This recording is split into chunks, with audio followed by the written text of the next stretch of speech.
பணி நிறைவு விழாவில் பங்கேற்றிருக்கிற பெருமதிப்பிற்குரிய பாலச்சந்தர் அவர்களுக்கும், மரியாதைக்குரிய அம்மையார் கண்ணகி அவர்களுக்கும், மரியாதைக்குரிய திரு பிரபுராம் அவர்களுக்கும், மரியாதைக்குரிய லுல்லி புஷ்பா அவர்களுக்கும், பணி நிறைவு பெறுகிற அனைவரையும் மக்கள் நல்வாழ்வுத்துறையின் சார்பில் மகிழ்ச்சியோடு பாராட்டுகிறோம், வாழ்த்துகிறோம், நன்றியை தெரிவிக்கிறோம்.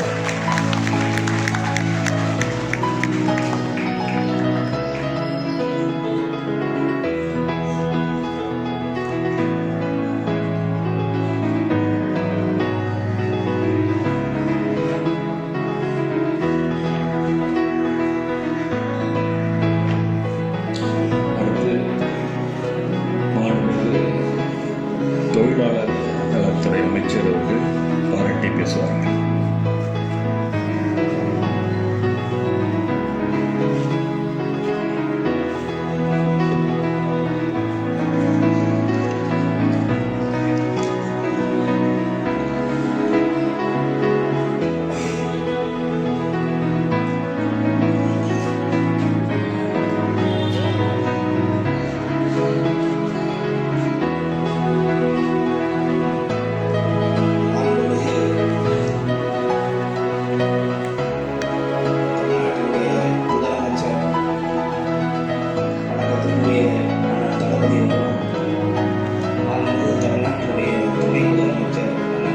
ஸ்டாலின்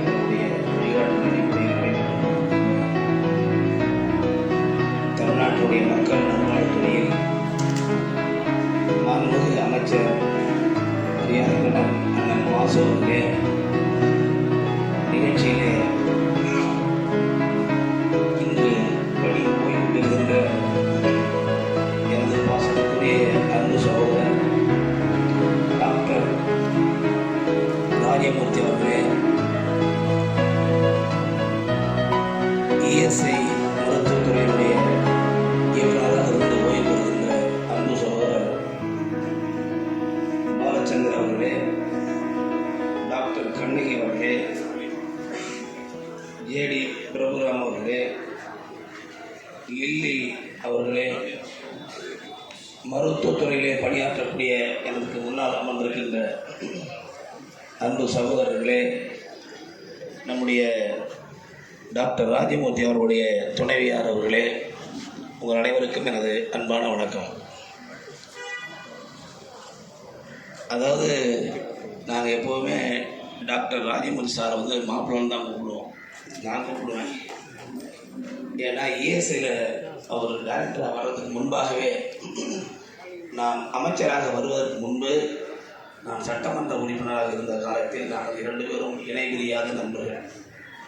நான் கூட்டத்துக்கு அவர் அழைச்சிட்டு போய் அவர் விருந்து கொடுத்து அவர் கூட்டம் பேச வச்சு, அவர் 1000-2000 பேரை கூப்பிட்டு வந்து உட்கார வச்சு அவர் கூட்டம் பேசி நான் கேட்ட திமுகவுடைய தொண்டன். அவர் வந்து ஒரு இன்னைக்கு தமிழ்நாட்டினுடைய ஒரு மிகப்பெரிய குடும்பத்தினுடைய மிக நெருங்கிய சொந்தம்னாலும் கூட இப்போ சொன்னவங்களை எல்லாம் அவர் ரொம்ப எளிமையாக இருப்பார். அப்பத்துலேருந்து அப்படி தான் இருப்பார். அப்போ வந்து பார்த்தீங்கன்னா ஹாஸ்டலில் வந்து அவர் வந்து எல்லாரோடையும் வந்து நல்ல நட்போட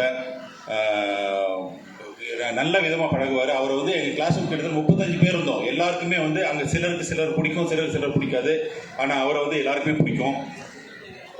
அதே போல் வந்து உதவும் குணம் அவர்கிட்ட வந்து யார் எந்த ஹெல்ப்னு போனாலும் வந்து உதவுவாங்க. அதில் வந்து எனக்கு வந்து ரொம்ப அதிகமாக உதவி இருக்காரு. ஏன்னா என்னுடைய லைஃப்பில் வந்து நான் இந்த அளவுக்கு நான் ரொம்ப சாதாரண ஒரு கிராமத்தில் வந்து பிறந்தவன் தான். ஒரு சாதாரண லோயர் மிடில் கிளாஸ் ஒரு விவசாயியுடைய மகன். ஆனால் நான் இன்னைக்கு இந்த ஒரு நல்ல லெவலில் இருக்கேன்னா அதுக்கு வந்து அவர் ஒரு முக்கியமான காரணம்.